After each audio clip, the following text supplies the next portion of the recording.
Bonjour et bienvenue à toutes et tous sur ce tuto pour vous aider à remplir vos trajets dans le défi mobilité 2025 spécial scolaire.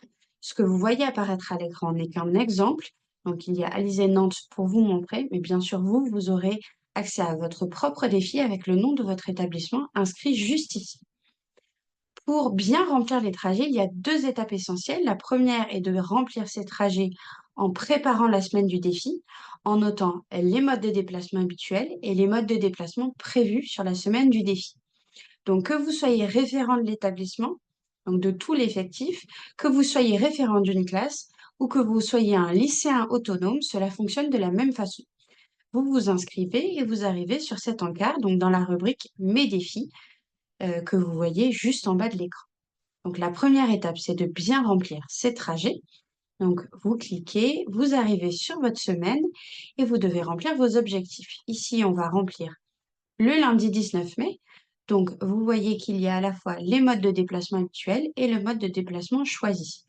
En l'occurrence, d'habitude, il y a, par exemple, 18 enfants qui vont en voiture avec leurs parents ou leurs tuteurs et 3 qui marchent. Ce n'est qu'un exemple. Donc ça, c'est leur trajet habituel. Et puis par contre, un certain nombre d'élèves décident de faire du vélo pendant cette semaine-là et je vais pouvoir le reporter ici et modifier les participations. Donc je remets ma marche. Encore une fois, ce n'est qu'un exemple. Et je valide en mettant suivant et puis je peux remplir toute ma semaine de cette façon-là. Une fois que j'ai terminé ma semaine et que j'ai tout bien rempli, j'enregistre. Je ferme, puis je valide les trajets.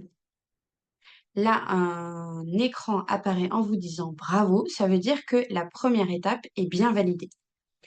Vous pouvez retourner à votre défi et comme vous le voyez là, hop, votre première étape est bien validée. Ensuite, normalement, quand vous êtes encore dans vos défis, la seconde étape apparaît alors et il s'agit de remplir vos trajets, c'est-à-dire de confirmer les trajets que vous avez prévus pendant le défi mobilité.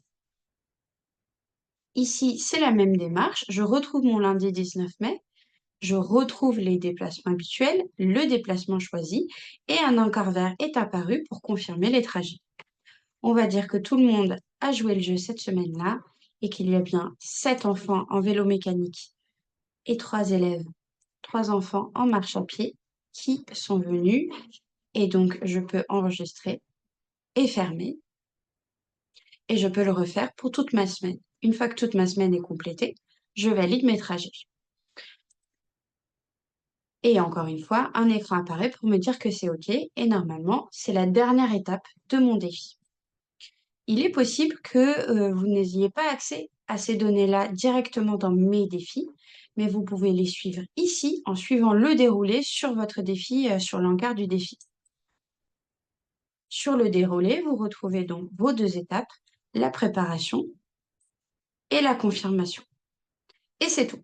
Normalement, vous n'avez pas d'autre étape. À savoir que si vous souhaitez être accompagné, nous nous engageons à remplir vos données à votre place. Vous pouvez utiliser les tableaux de participation papier, qui sont directement accessibles dans votre espace référent, dans la rubrique boîte à outils, kit de communication scolaire. Vous y retrouvez les 3 tableaux différents. Vous pouvez nous les envoyer avec les totaux et l'effectif de votre établissement et nous nous chargeons de les compléter à votre place. N'hésitez pas et on vous souhaite à toutes et tous un très bon défi.